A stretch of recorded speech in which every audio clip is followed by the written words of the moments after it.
if they had to get off that boat, where do they go?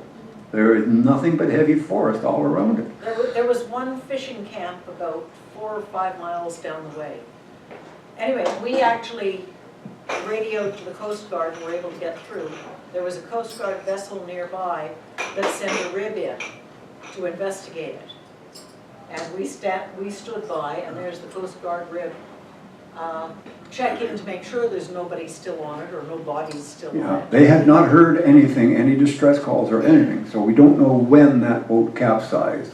What probably happened is that that boat tried to go through the Narrows, it probably hit a rock and then swung over in the current and then was capsized by the current. So the Coast Guard didn't know whether anybody was there and they couldn't get into it. So they asked us, did we have an axe or a hatchet? And so I actually went back to our boat and brought them a hatchet. And they actually had to chop a hole in the top of it to assess whether there was anybody inside or not.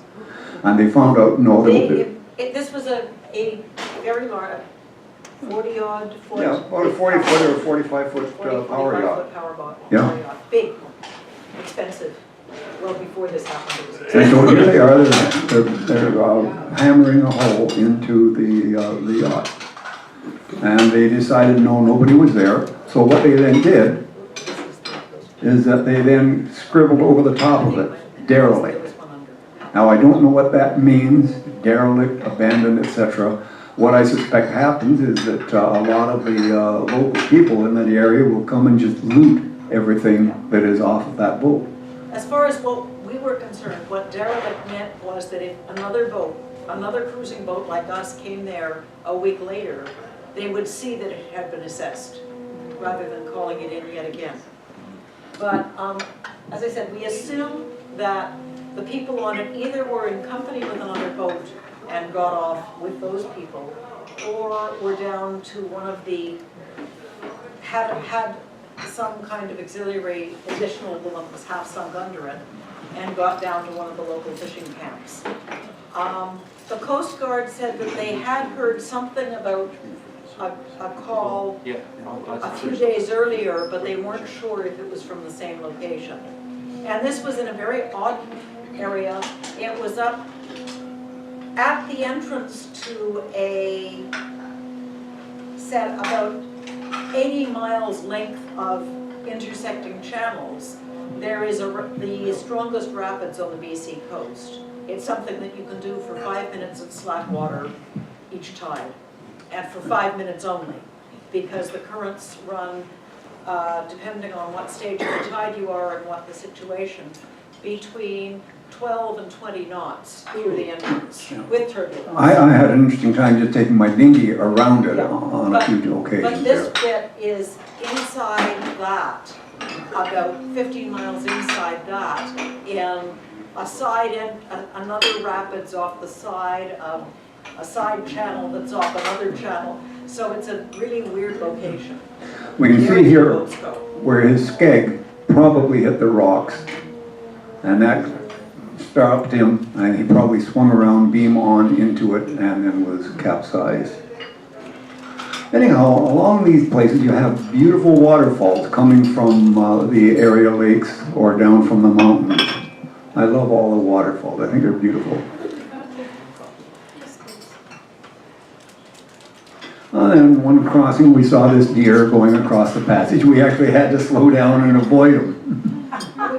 We didn't want to frighten him and have him try and go back. So we were trying to steer far enough away from him that it would be scared off. Now we're off up just outside of Kitimat.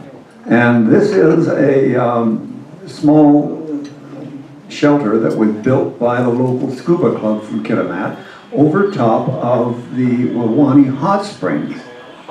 And so here is Judy having au naturel bath in the hot spring. We've been out for a while. A hot bath was wonderful. And what you do here, though, is that you bathe yourself and soap yourself down in the lower tank, and then get into the upper tank and have a soak. It's almost like a Japanese hot tub. Yeah, and after you've washed in the lower one, you pull out the drain plug and let it empty, and then put the plug back in, and the overflow from the top tub fills it for the next person. The other nice thing, it wasn't the smell, it wasn't the sulfurous smelling hot tub. Now, this is another one of those hangars that was used by the Air Force in World War II, and this community has maintained itself. This is the community of Shearwater, and this is up near Bella Bella, the First Nations area. And you can see all the First Nations representations here. And so this is a monument to the RCAF that were flying these flying boats in the area. And this is quite a vital area now because there are several good tourist spots. It's a good resupply stop. We stopped in there a few times. Shearwater is a big, Bella Bella is a fairly large native community. Shearwater is a very good marina and resupply point for cruisers across the way from. There's a grocery store, there's a laundromat, there are showers, there's a jamboree. And there's even Wi-Fi. It's a great spot for... Although the Wi-Fi isn't that reliable. But most of the marinas nowadays have Wi-Fi availability. Of course, up there it's all satellite, so they really don't want you streaming stuff. But this is again, another deserted area. This is the old Bella Bella that the First Nations have abandoned, and they are across the channel in the new Bella Bella. Then we went up to Prince Rupert, and Prince Rupert has a fantastic infrastructure. I am really sympathetic to Alberta. I am very critical of the people in BC who are blocking the pipelines and screwing Alberta over. There'd be no problem at all. They've got the infrastructure there not only for container ships, but for grain and dry cargo, and also for oil tankers. But the First Nations in the areas have put up such a fuss about having the tankers come through into open water that pipeline has been killed. And as I say, I'm sympathetic to Alberta for not being able to get their oil to market. Anyhow, we're now going, Prince Rupert is right on the northern tip of the Canada border with the United States, and now we're going into Alaska. This is the town of Ketchikan, which is the first town where they have the appropriate customs people. And Ketchikan is noted for its heavy rainfall. And so they have this rain gauge, they call it liquid sunshine. And right now, they had about 12 feet so far that year of rain. Now when you think, we think that Vancouver has a lot of rain, but Vancouver has rain in the areas of 4 to 5 feet a year. This is 12 feet, and it's going higher yet in Ketchikan. We've been there several times, and every time we've been there, it's been raining. We've been, I was working it out just now, we've been 5 times in Ketchikan, and there was one day when there was sun. But it's also part of the tourist thing, and so many of the cruise ships use Ketchikan as their first stopping point, because they've got the customs official there, they can officially enter the United States and Alaska at that point in time. But the other way to see it is to some of these. These are a small tugboat that has been converted to a tourist boat, and it'll take anywhere from 2 or 4 to 6 or 8 couples, and it will go around. It's got their own dinghies, and they can go into all the small areas and give people a more intimate contact with the northern and Alaska areas than you'll ever get in a cruise ship. It's the best thing short of having your own boat up there. And as we were going up towards Juneau, we passed this one navigation aid that had several eagles on it. Okay, and here, this is a junior or a juvenile and a regular eagle. And apparently the currents going through there bring up a lot of fish, so it's a very popular area for bald eagles, as you'll see in this next one. There are over a dozen eagles in those trees. Every white spot there is the head or tail of the eagle, and then there are the juveniles that don't have the white heads to stand out. Yeah, it was quite amazing to see them all there. And then we saw our first icebergs. We were at anchor in this bay here, and there is a long arm going up there. This is Tracy Arm. Tracy Arm. There's actually 2 branches of this fjord. Each of them goes to a glacier, but Tracy Arm is the easier one to do. Yeah. So when I saw these coming down, oh wow, hey, we're here, so I had to get in my dinghy and go right over up to get up close to these lovely icebergs that were drifting down. And in fact, here you can see another eagle on top and a guy coming in for a landing. And these are the glacier areas up in the mountains. And so I went over, I actually wanted to go right inside there, but I figured discretion's the better part of valor. I draw the line at certain things. But it was nice to get up and be intimate with an iceberg. And the construction of these are beautiful glass structures. I'm just so impressed with them. Nature's own sculpture. Now the smaller icebergs like this are called growlers. But you hit them with your boat at any kind of speed and it would send you for a loop. And then you have many fowls coming down from the glacial areas down into these fjords. Aubrey likes waterfalls, you can tell.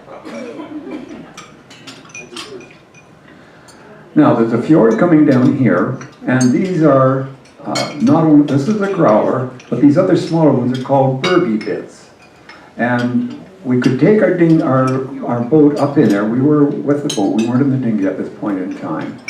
But the thing we had to watch out for is that some of them were hard to see, they were opaque.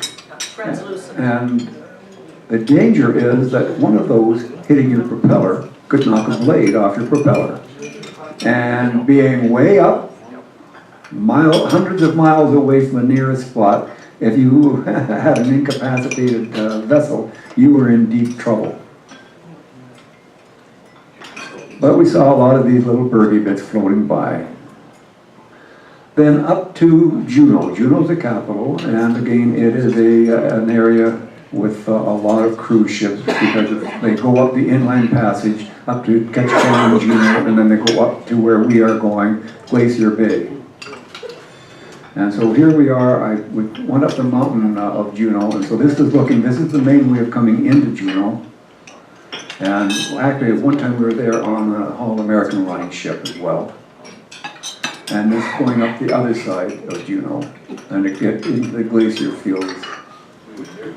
And so here we are going into Glacier Bay. In Glacier Bay, you have to make special arrangements because it's an environmentally protected area, not only because of the glaciers coming down, but also all the sea life that is in the area.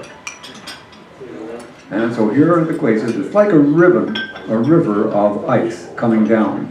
And there are two major types of glaciers. This is a coastal glacier that does not go over the water. It has dug a moraine in front of it. The other glaciers are the glaciers that actually hang over the water, and then when the tide goes down, you'll have large icebergs caving off those glaciers. This kind of glacier, you don't have icebergs caving off, it just stays there and melts away. And so, as I say, you can almost see the motion. Apparently, they will move forward or backward up to 6 to 8 inches a day. Some of the glaciers are retreating, some are still expanding, and up in the mountains, you've got large glacier fields with miles deep of glaciers that are there. Quite often, you'll have rivulets coming down on the sides of the glaciers and a moraine in front of these glaciers. There are 11 major glaciers coming into Glacier Bay. And then, of course, we saw the whales there. It's quite an environmentally alive area. So this is the humpback. He'd be bigger than our boat. And he took a dive. And then the sea lions. And they smell and they sound horrible. You don't want to be anchored too close to one of their colonies. And they just enjoy sunning themselves. And here's a guy who was being tormented by the seagulls as he was getting his fish and lunch. And then we saw the puffins. They're a cute little bird. Very colorful. Was this the Brujo Glacier? I'm not sure. I don't remember which one. But anyway, this is one of the glaciers that will actually cave off, and you can just see the amount of icebergs and bergy bits that it will create in front of it.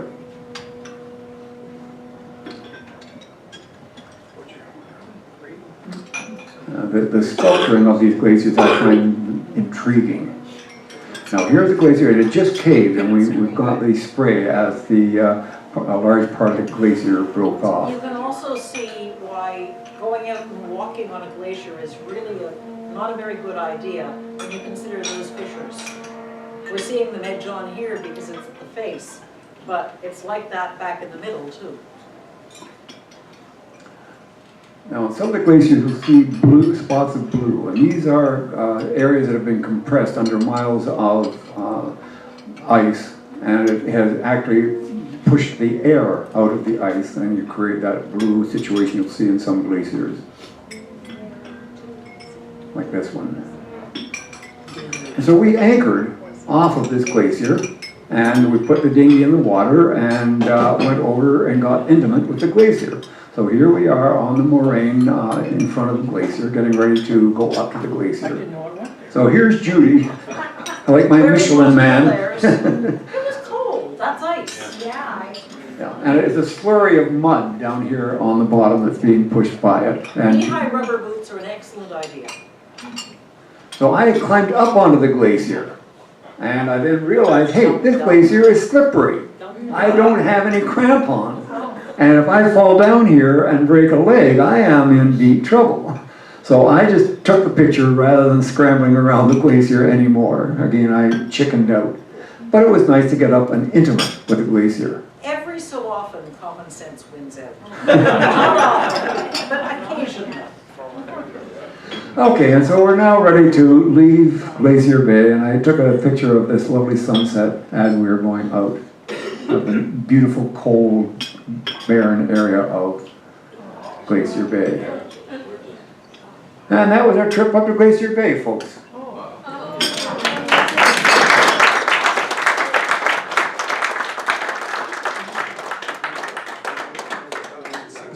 Do we have any questions or comments for our speakers?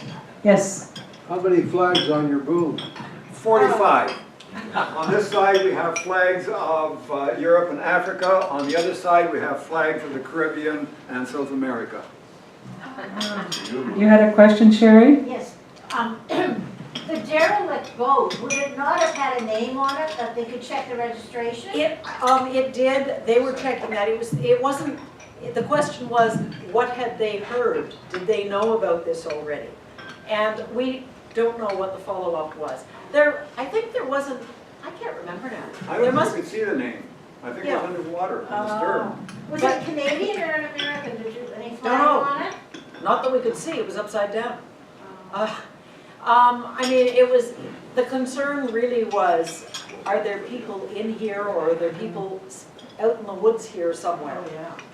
And they basically, once they ruled that out,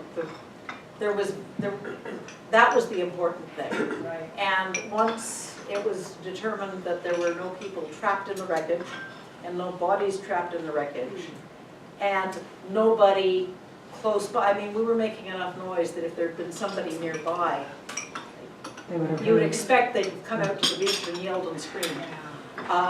That didn't happen. So we assumed at that point that it was sorted, and quite honestly, once we passed it along to the Coast Guard, now it was their responsibility, not ours. It's amazing that nobody had reported it before. Well, the Coast Guard did say they had had a report of a boat in trouble somewhere in the vague area, but they weren't sure if it was the same place or the same one. They didn't give it coordinates. Well, that we gave them our coordinates and said we are, a quarter of a mile from it, because if you saw the picture of where Veleda was in the background, as Aubrey was in the dinghy taking pictures of this, the holding wasn't good. We anchored, and it took 3 tries before the anchor held, and it didn't hold really well. So I stayed on Veleda so that if we started to shift, I could start the engine and get us underway to keep our boat safe while he went to investigate the wreck. There was not a good anchorage there. The charts didn't give any warning at all? Oh, well, we knew that there was a Narrows there. This is an area that's very poorly charted because basically nobody goes there except people who are exploring. Right. So yeah, there was the information that there were the Narrows, there was information about the tides at the entry 20 miles back. And then you're extrapolating from there. The tide tables don't give every spot. They give the significant ones. Quite often in these fjords, as you go up the fjord, it's still charted on your GPS, but some of the longer fjords, it just stops, and the last 20 miles, no charting whatever on the Yeah. GPS. And there's something sort of sketched in dotted lines on your paper chart. So these are areas that are still not particularly well charted. So, So we knew it was there, but we didn't have, there wasn't, it's not like being places where there are lots of boats. so it requires skilled sailors as yourselves in order to risk Yeah. going into places like It that. requires skill and comprehension and a very hefty dose of caution. Yes, yes, yes. Something we haven't really talked about so far is, what were the weather conditions like, and how did you survive the nights? It was cold. Judy Right. likes warm weather. Yes. For her, the ideal temperature is when you get up in the morning, just put on a bathing suit. Right. She still doesn't know how I talked her into going up to the Northwest Pacific Having Coast. said that, the particular year that we went up to Alaska, our initial plan for that year was that we'd try, thanks. The initial plan was that we would try to get as far as Prince Rupert. But we'd started fairly early in the spring, and because we'd already cruised the more southerly portions of British Columbia, we weren't spending a lot of time.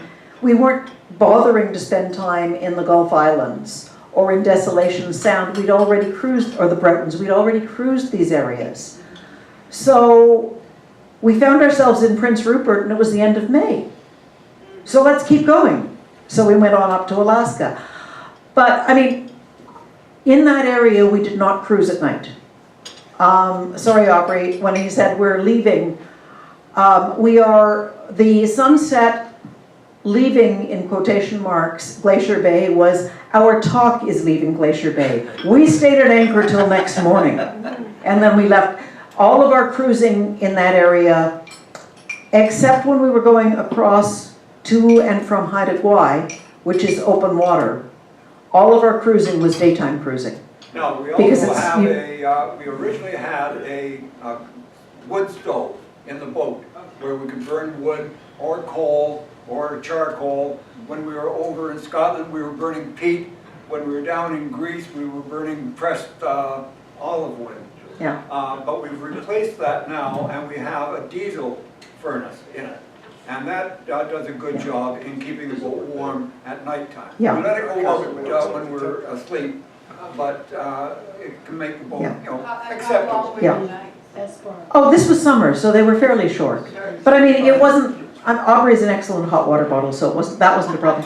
The other thing about when you were asking about weather, that particular year, and of course this is different every year, May and June were absolutely gorgeous. I mean, we might have a bit of fog first thing in the morning and then it burned off. July 1st, the fog and the rain moved in, and we were in rain and fog from then on. But that's, you deal with it. Tropical rainforest on the Yeah,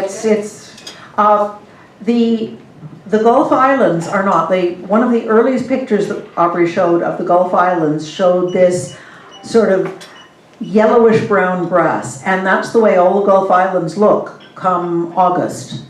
And it's dry because it's all in the rain shadow of the mountains on the coast. But as you're further north, you don't have the rain shadow, and it rains a lot.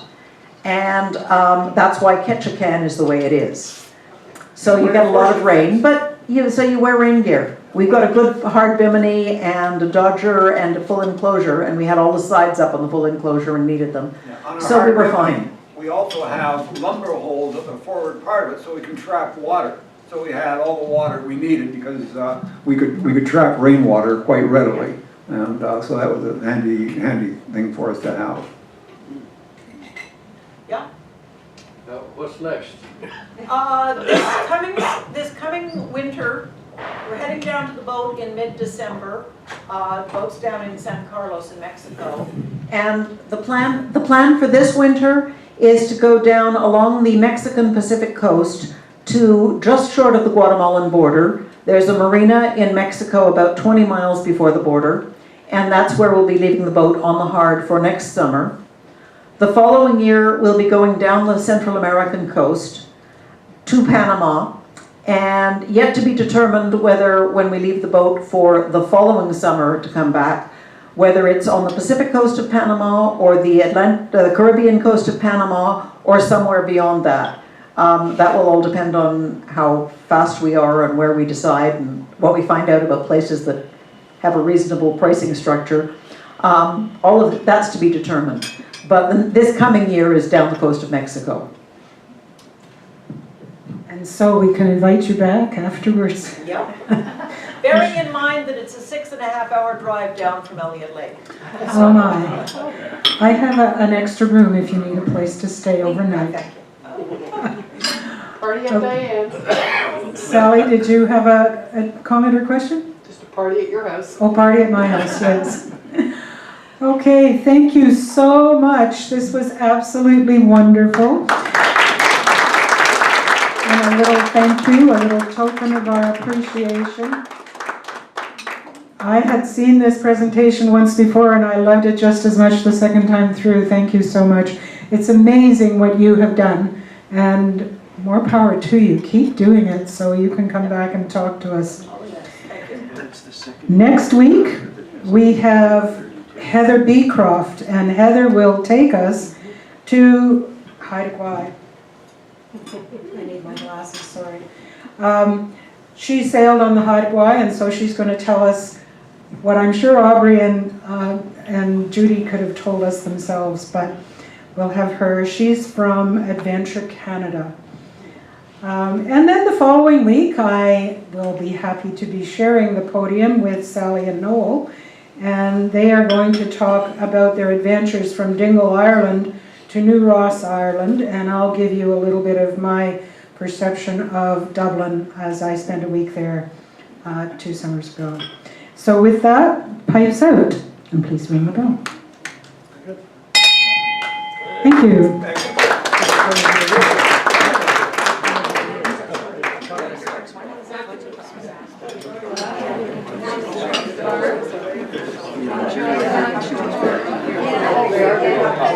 No.